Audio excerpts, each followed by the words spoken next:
bada boom. Look at what's going on here.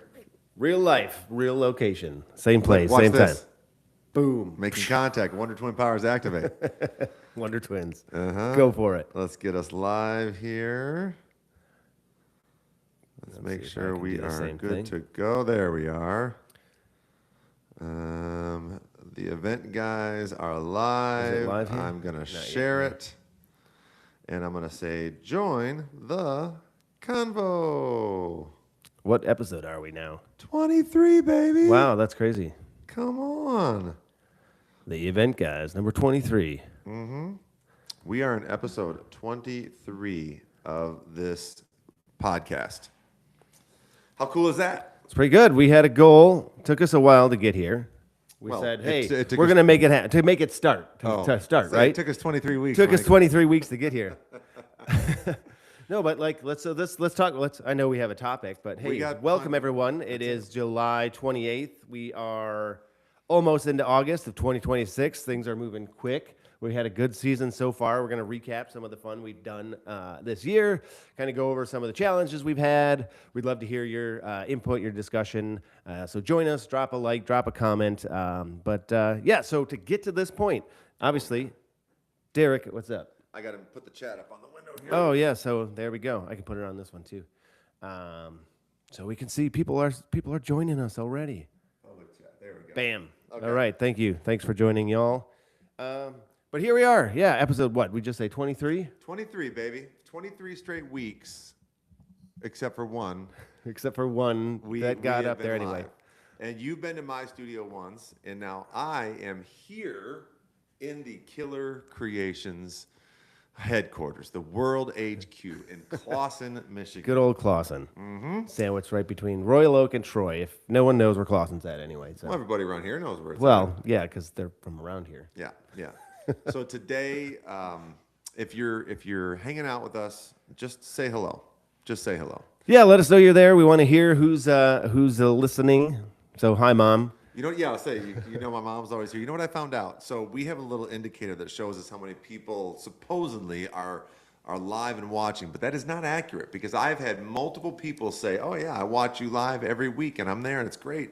So there's more people watching than what this thing shows us. Oh, that's a good shining light, I guess. Yeah, yeah. But my point is, so if you are, just go in the comment and just say hello. Just say hello. That's all I want to see. Is anybody out there? Yes, thank you, Pink Floyd.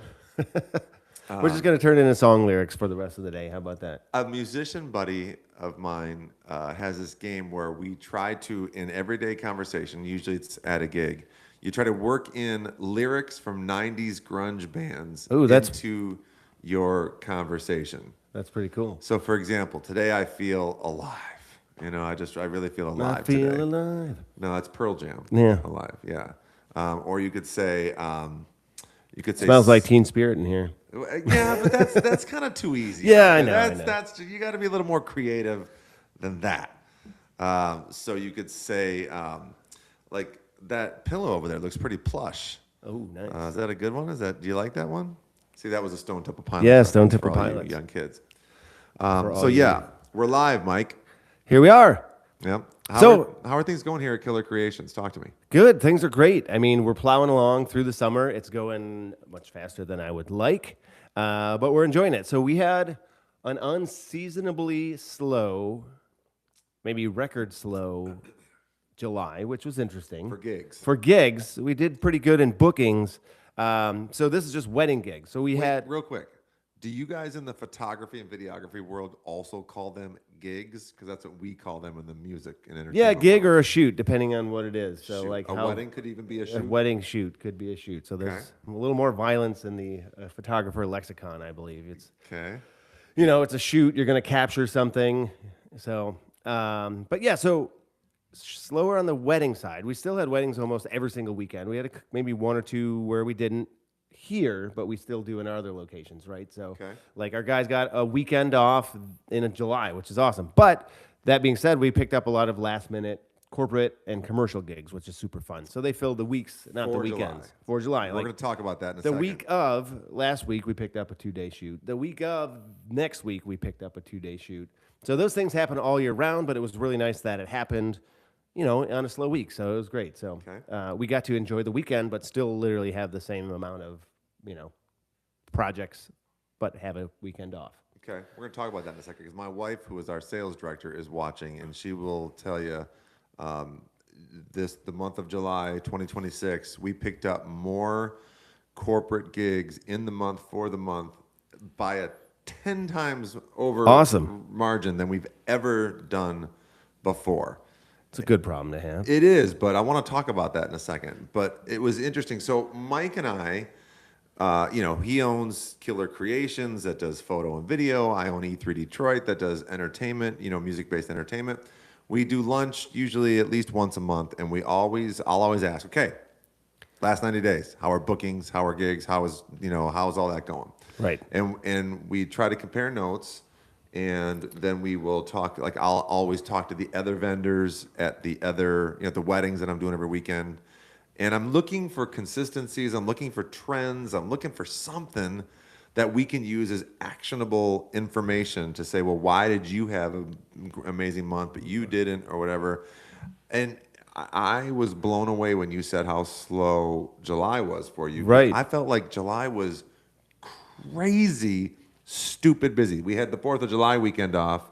Right. Partially, we had a We couple, didn't though, so you guys got it off. We had a number of weddings over there, so it just kind of switched. But you block it out, right? You make sure, So at least for you, because you for guys, me you go personally- up. You have big family Yeah. traditions that you do. Yeah, I personally do. But okay, remind me though, on the 4th of July, which was a Saturday this year, you had a wedding? Yeah, so we had It had to be like an Indian wedding. it or was a something, 3-day right? wedding, yeah. So There you go. 2nd, 3rd, and 4th, and then on the 5th of July, I had another wedding too. So Which we was had the Sunday. which was the Sunday afterwards. So Indian or regular wedding, Regular, okay. smaller, kind of backyard Michigan lake feel kind of thing. Okay, so that makes sense.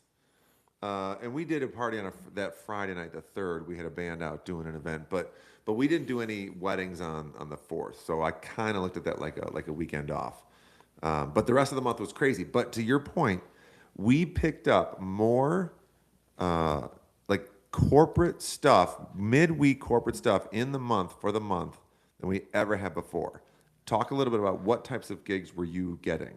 Yes, so I was just going to ask you the same question. So for us, a couple of them were past clients that we worked with maybe 5-10 years ago, and we cross paths every once in a while.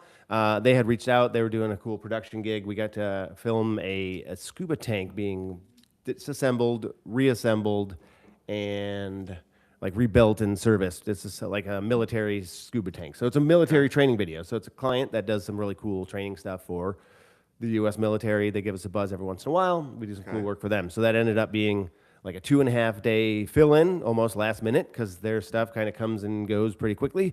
And we were up and available for it. So that was a cool one. So that was a past client. The other one was kind of word of mouth through somebody. Do you know a video guy? And then you're actually partnering with us on that one next week because they're doing a live presentation. It's this week. Yes, I'm already a week behind. Tomorrow. The next day, Friday. We start tomorrow. You're with us Friday.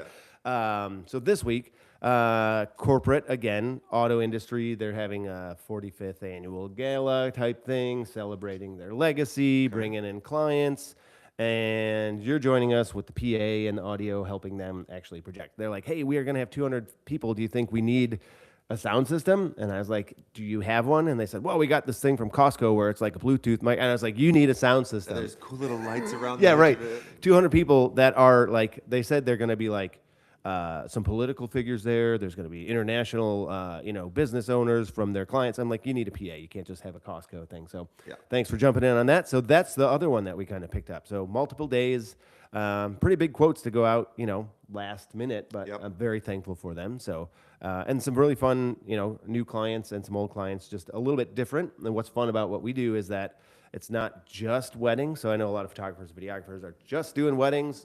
We do all sorts of live events. So whether it's a commercial event, a corporate event, a gala event, some sort of celebration event, or a wedding, Other we're there. types of So events. there are so many.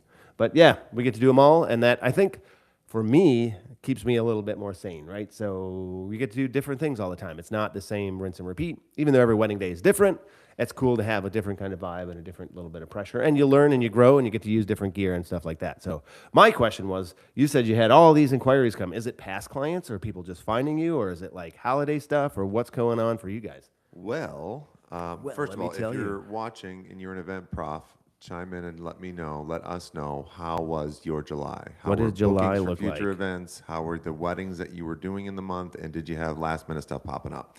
We had a whole bunch of different things, but here's the underlying theme. So one of the main ones that we did in the month was for a huge conference, not just a conference, it was the National Wheelchair Games, like the Olympics. Oh, cool. For veterans, veterans wheelchair Where was this games at? in Detroit, That's pretty awesome. and primarily in and centered around Huntington Place, the old Cobo Hall, our main convention center.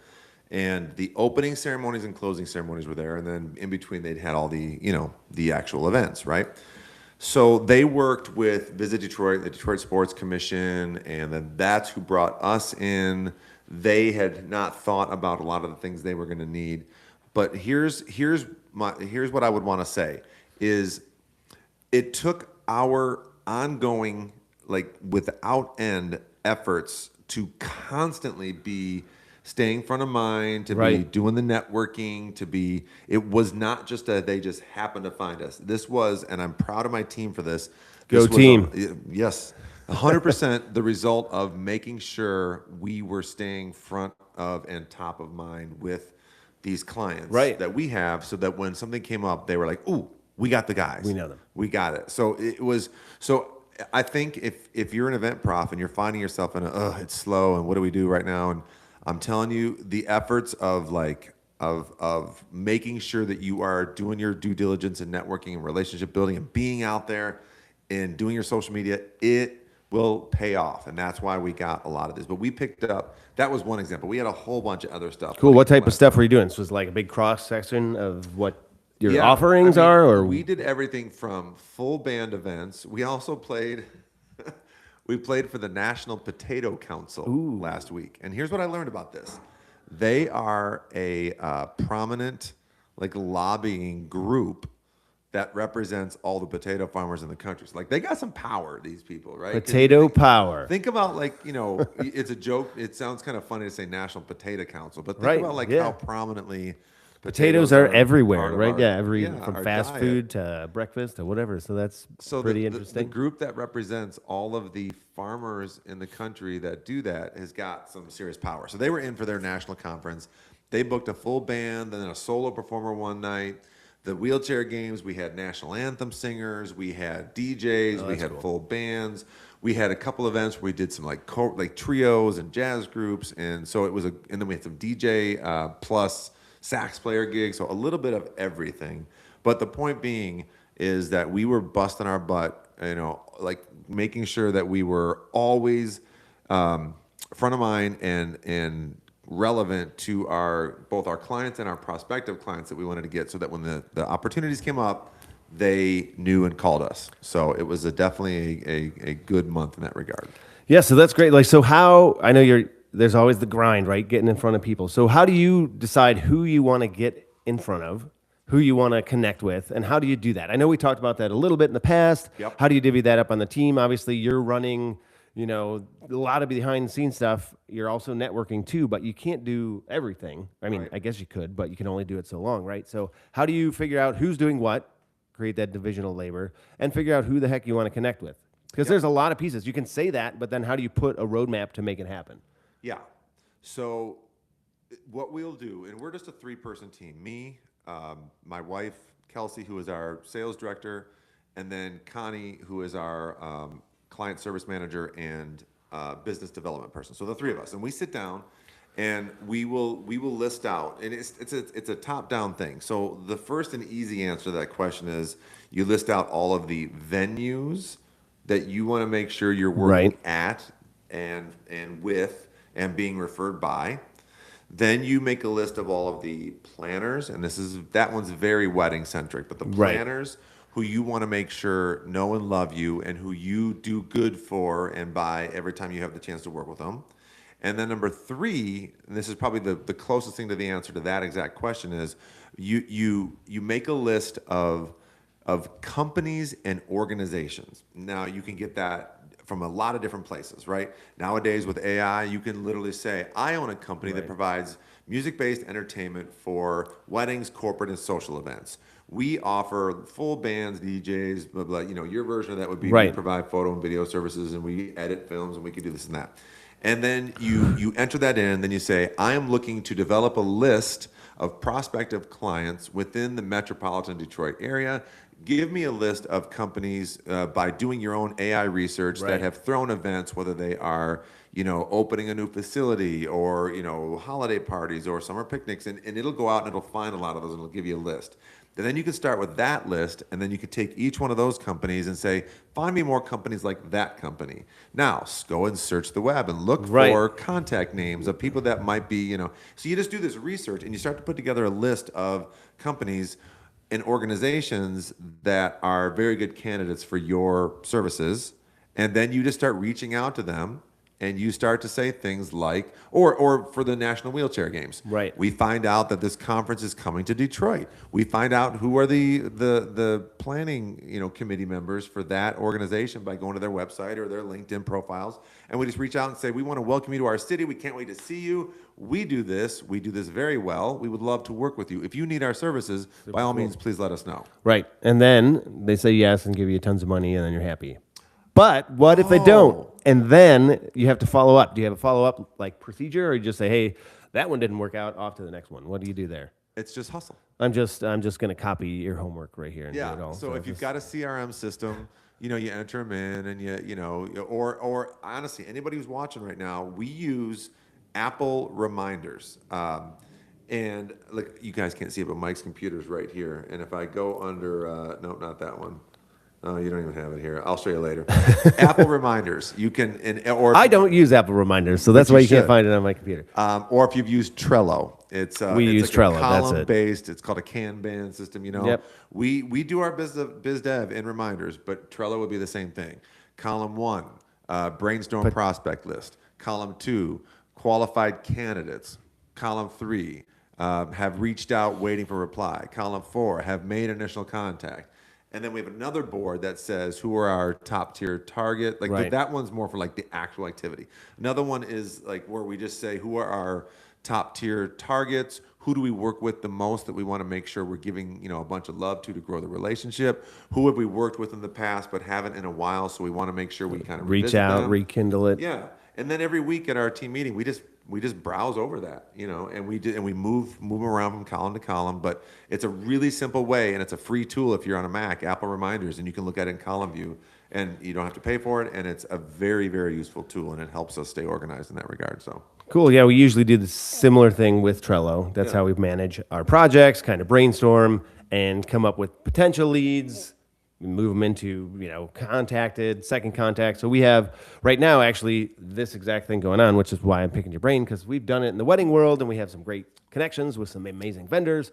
Now we're really, we do a lot of commercial work, but it just kind of defines us, right? So they're just like, hey, we have an event. So we have a lot of clients we do a ton of work for all over the country, which is great. And I'm super thankful for that, but we want some more, right?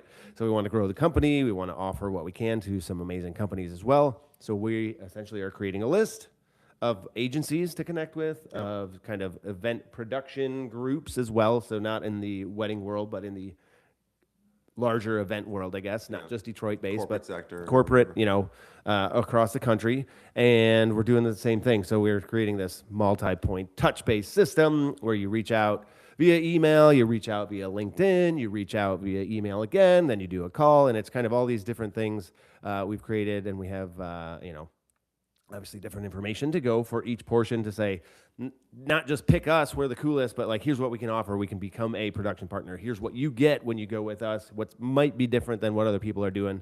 So I'll let you know, we can chime back in on that because we're literally maybe like, 2 or 3 steps into doing that. And listen, in our industry, if there's any event profs that are watching, by the way, say hello. Just simply say hi. How you guys doing? Hello. Chime in on a comment. In our industry, those efforts, biz dev, outbound sales efforts, are 1,000 times more likely to lead to something than in the rest of the world. And what I mean by that is, anytime you've traveled and you're in an airport, you see those, the dudes in their suits traveling to meetings and stuff.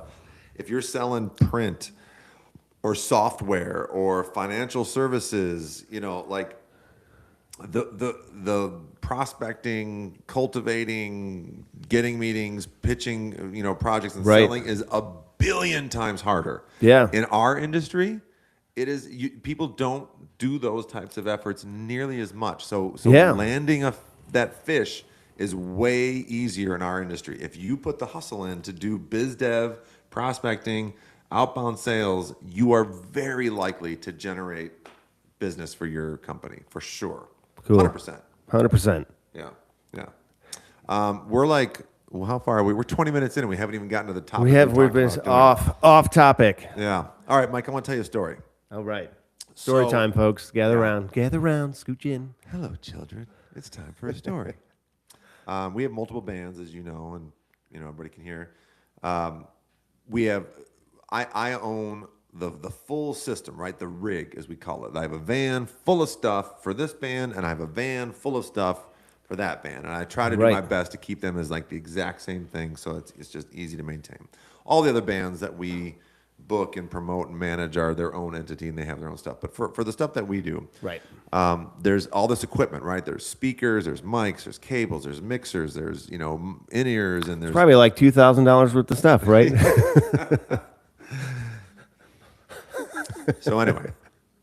There's one particular item. It's called a snake, and I hate snakes, but So does Indiana Jones. I don't hate. Yeah, I don't hate this one. This one is where it takes a bunch of inputs, mic inputs that plug into the mixer, and then a single cord goes to another place far away, and on that end there's inputs for all of those that you can. So basically, a way to connect a whole bunch of people to a mixer over there with one cable, right? Bingo. Well, that snake went bad for one of my bands, and Sounds dangerous. yeah. It's when you don't give it proper guidance and give it good schooling, those snakes will go bad. So all I wanted to do was go buy the same one I bought 3 years ago. I go onto the site that I like to look at. I pull up my order history and I see that I spent $299 on it 3 years ago. I click on the item to then rebuy it, and now it updates to the current listing, and the current price was $429. So I understand Awesome. incremental price increases, but from $299 to $429. Now, it's not a surprise in today's day and age. That's everything. But it just blew my mind that I had to spend that. And there was another order I placed a couple months ago for a few different things. Exact same process. I went into my order history. I had to buy some mics, an in-ear unit, and this and that. Right. And I looked at the prices from a few years ago when I bought it, and the total was like $650. It was like $1,200 some dollars now. Youch. Yeah. So I wanted to talk to you today about you buy lenses, cameras, the infamous SD cards. Hard drives by the Yep, hard drives. We're buying Dozen. that stuff, not necessarily the lenses and all that, but like the hard drives and and cloud storage, Right. and, software, and but again, equipment and all that kind of stuff.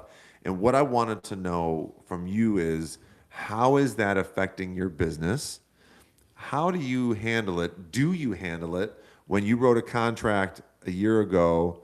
And the cost of everything, we've talked about fuel when we did our Right, travel yeah, our wedding travel episode, event. but this is about the equipment. So we're filming on this Sony A7 V, I think? S3. A7S3.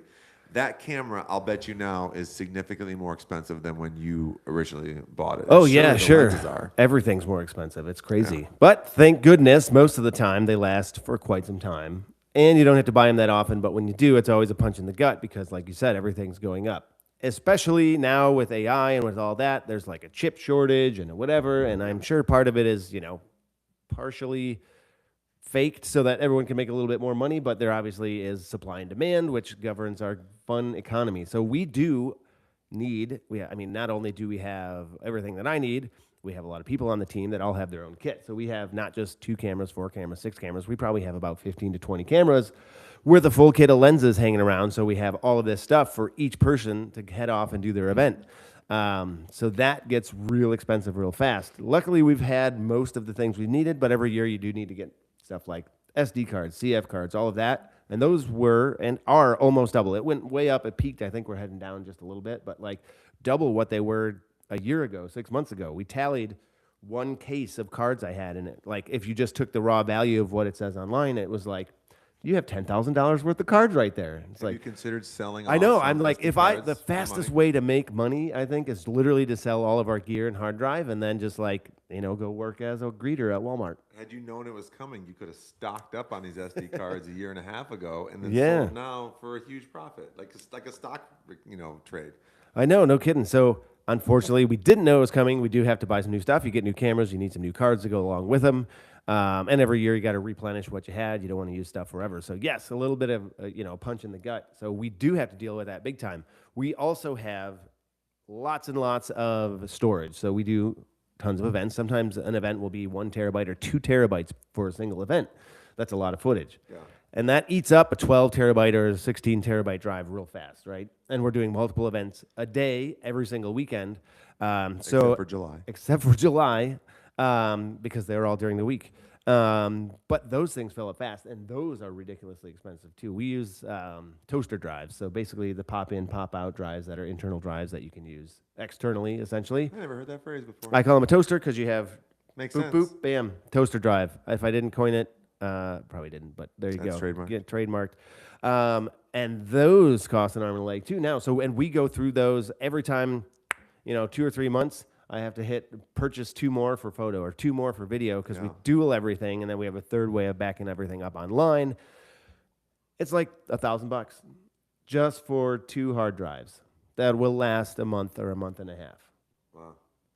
So if anybody needs some hard drives, we have plenty. We'll probably start dumping some of them here, because I always tell people we're going to get rid of things, and we do every couple of years. But like I have hard drives archived back to 2010 probably. How often do you replace cameras and lenses?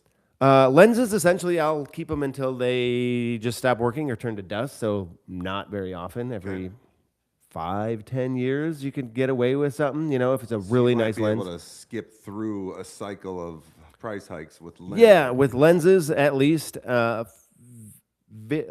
camera bodies, usually I'm not like a huge gear thing. Like, so after all of these years, like you used to, oh, the new thing's out, I can't wait to get it, and you'd be so totally stoked and be like a kinda me. gearhead. But like for me, the camera is like the smallest part of photography, right? Like it's a tool.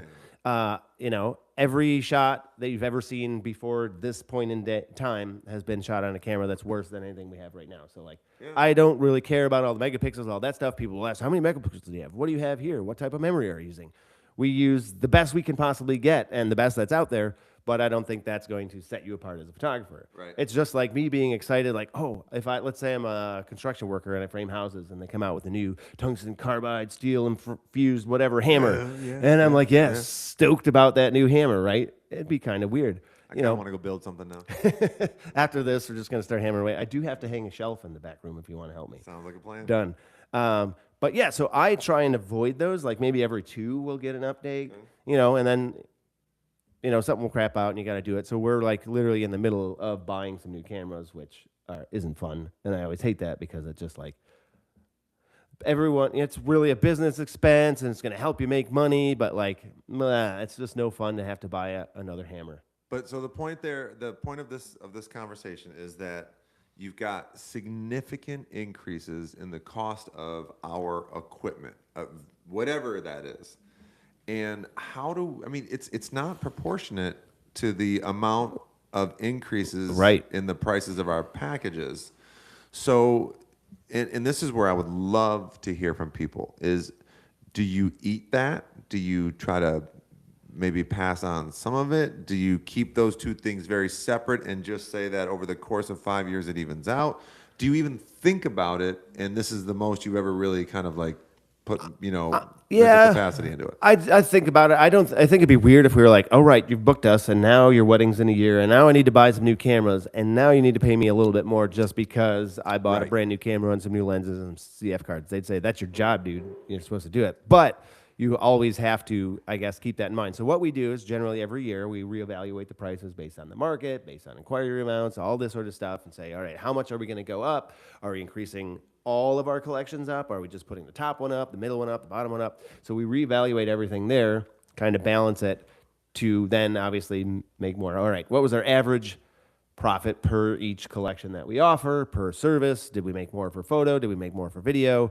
Where do we want to go? So that's kind of how we deal with it. We bring it up. Usually it's around the September mark. So if you're looking to book or know someone who is, get in before September, because usually that's when it goes up for the next year, because that's the big swing.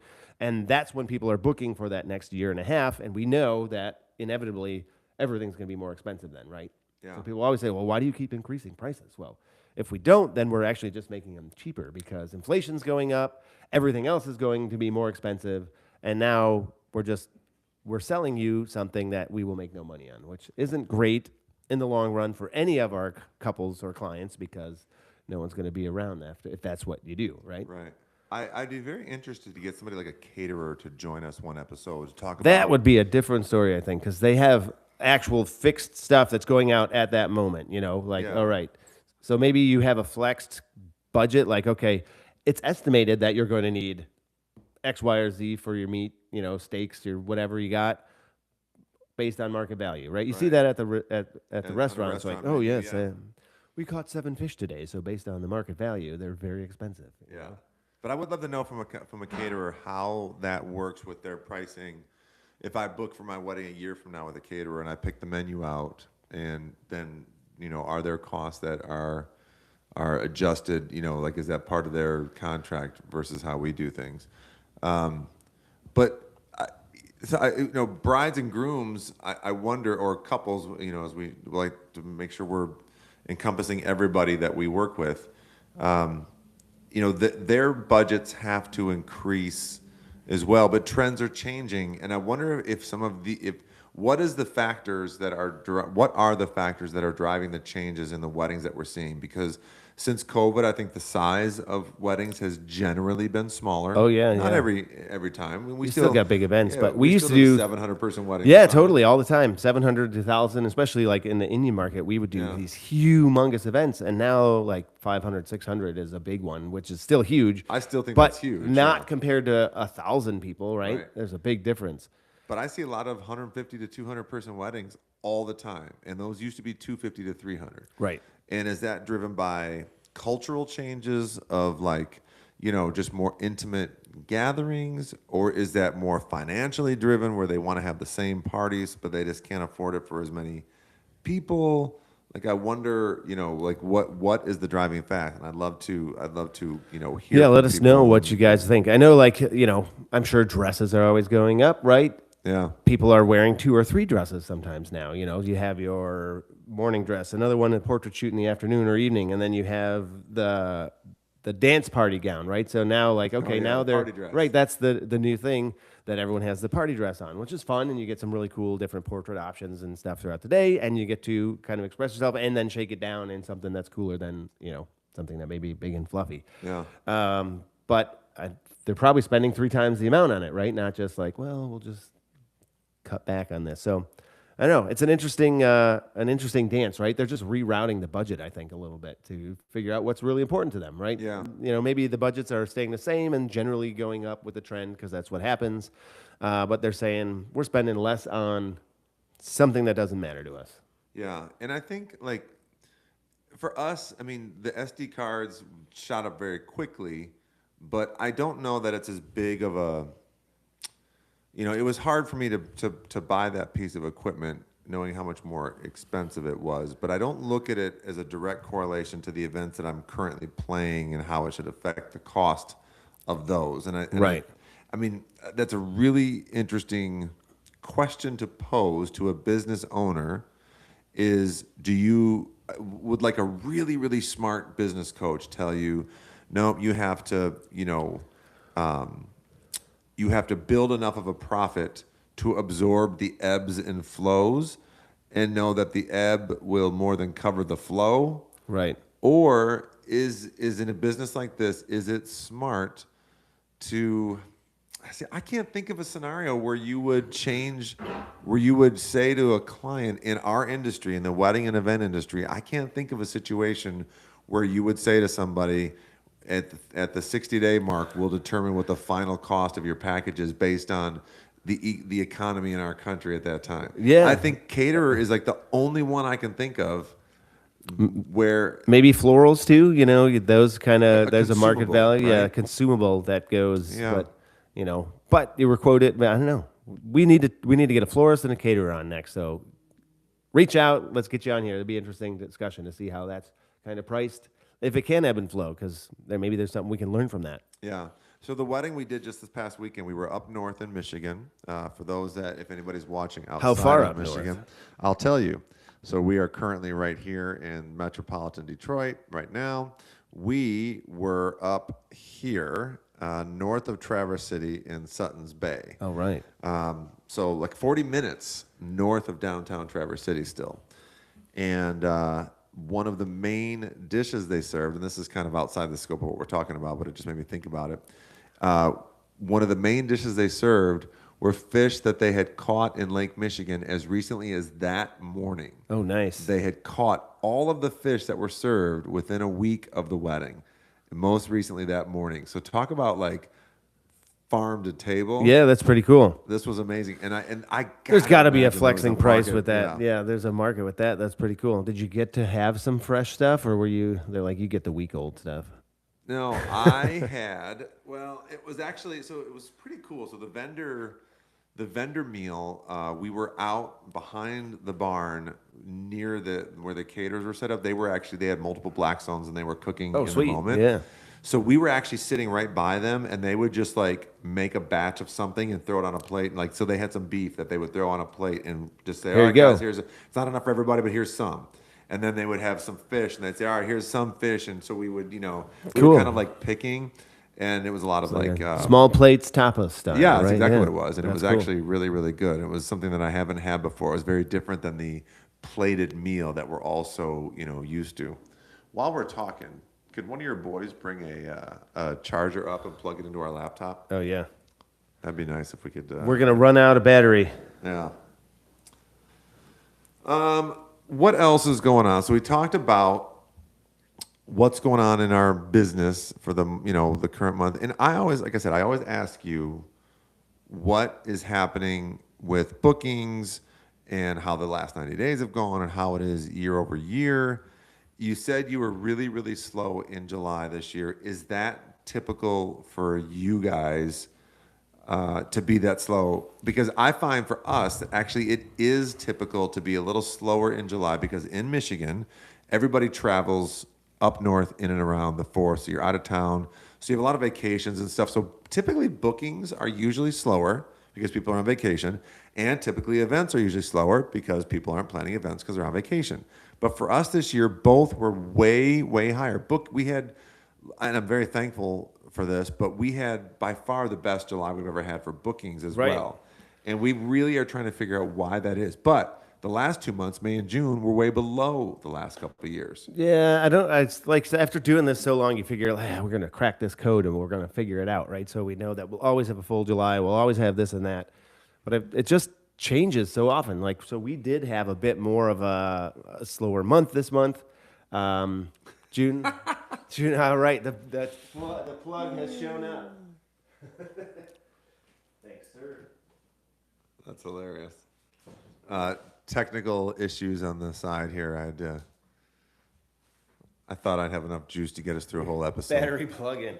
Yeah. So we had a slower month, but we couldn't really forecast it because we had a lot of inquiries coming in, and then obviously, months out, you're like, oh well, we're gonna have a slower month, which you have your panic.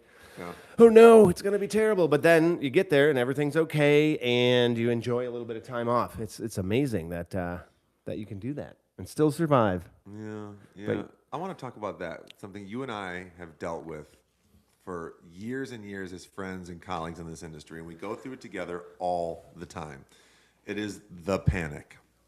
I think we could do a whole episode on the panic. Yeah. And I'll bet you every event prof who might watch this can relate to the panic. And it is a place you go where your bookings in a month are way lower than you thought.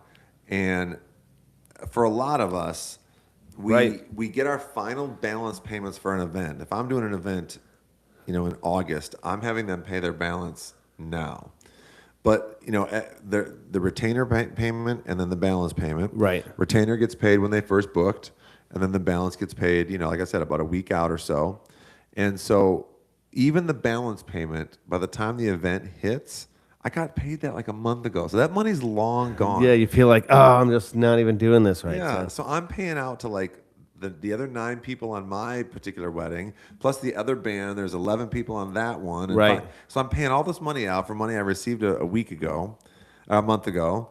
And then, bookings are down. And so you have this month, and we meet for lunch, and one of us is like pulling her hair out like, we're not going to make it. Yeah, he used to have a head of hair, full head of hair. And a dark brown beard. Oh, it was. You kind of see remnants of it still right there. But I'm getting barely there. This is why I keep mine nice and short. And then I hide the gray behind Right. the microphone. I'd have to just literally.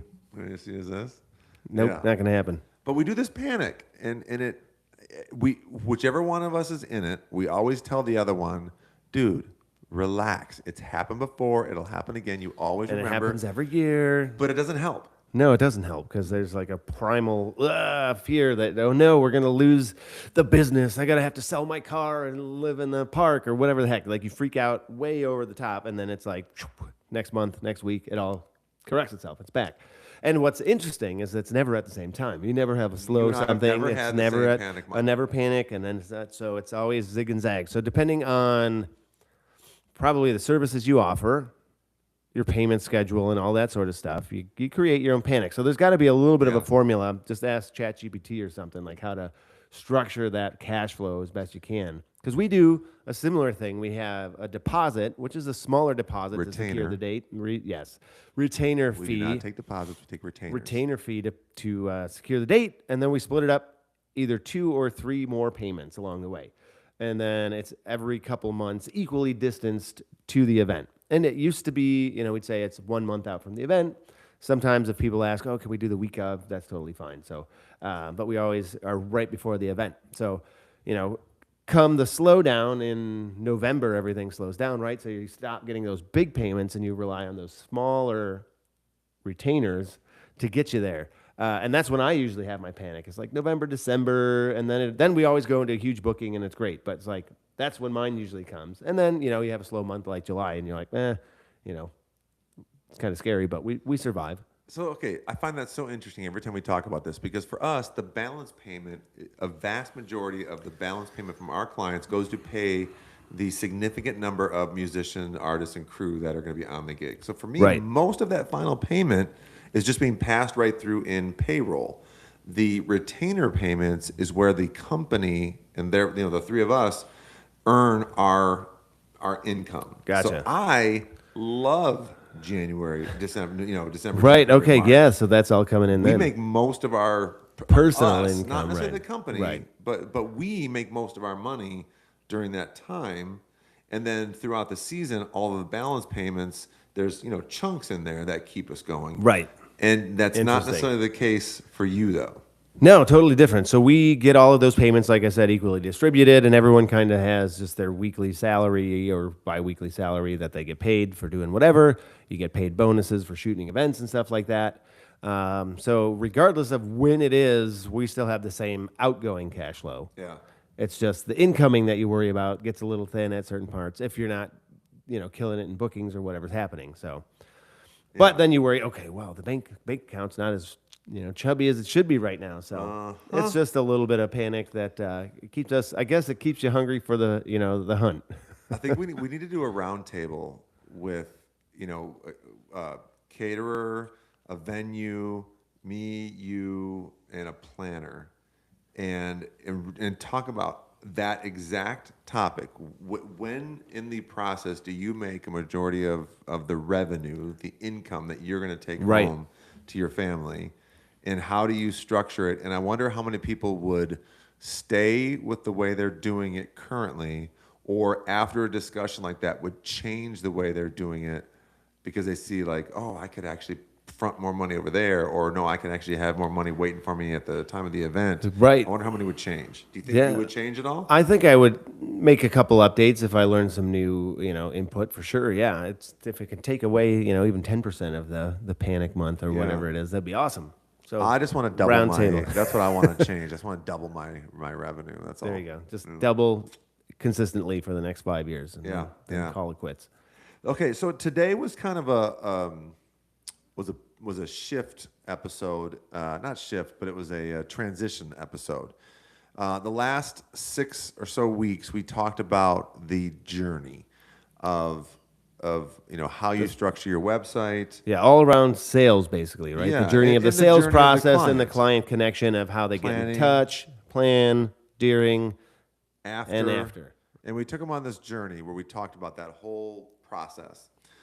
So this week we just wanted to step back a little bit and do what we just did, which was just kind of chat for a while. We had, a couple of just like questions to ask each other and then just kind of shoot the breeze a little bit. And then we want to get into like the next like series. Right. And I think we talked about so many different things, but we're going to come up with what was going to be the next, like 6, 7 episodes and start that kind of a journey. And that could be different types of like external factors, trends in that, brides and grooms and couples are leaning towards. And so like their experience, it could be more this business financial thing of like, how you structure your business properly. Maybe it's something in regards to in the marketing world, but that's different than, maybe more specifically like trends in social media for, the event professionals. Yeah, that might be interesting because that's a whole other world, right? Obviously, you're always in front of the camera. I'm being encouraged to jump in front of it. So not only is it good enough to be a great vendor, right now you have to kind of almost be a creator. Planners are showing themselves planning, moving flowers around, getting things ready, setting things up, hanging out with the client. People do want to see that. But now I feel like at a certain point, it detracts from the service you're giving to the client. So there's a balance. So that could be a really interesting, topic or a couple of series of topics because we're being pushed to show more, right? Show more, do more. But then I feel as a photographer, if I'm pointing the camera towards me all the time, I'm not pointing it at you who's paying me to do the job so that I can do the best for you. So there's a balance, obviously, but I think that would be an interesting one to kind of walk down. We'll consider starting down that path next week. But so if anybody's watching either live or when we tell us your post this and put ideas. clips on, yeah, we'd love to hear ideas on where to go with that next series of episodes because we're 23 in, which means we have 77 more to go to hit our first goal of 100 episodes. Boom. And then up into 1,000 from there. And we just kind of keep the flow going. And I'm so happy I finally got over to the Killer Creations HQ, man. So we get to get some lunch too. So that's the next thing. I'm getting hungry here. Chips and salsa, baby. We're going Mexican. I hope right. that's okay with you. Yeah, you got it. All right. So what a fun time. Always great time hanging out with my good friend, my beautiful bald friend. Thank you, sir. He's a good-looking guy, that Mike Perino. Yeah, I don't know. There's not much to play with. Cheeky. You can kind of like tweak the hat. Yeah, a little right. bit, Hat. something like that. There you Yeah. go. The event, guys. Thanks you for as checking us always. out, guys. Thanks for hanging out. Topics. Give us some new topics. So we are in a transition point. We obviously have a couple things up our sleeves, but love to hear from you guys. So give us a like, give us a share, give us a comment. Let us know you're out there. Smash something. And we'll see you next week. Later, everybody. Peace. Doink.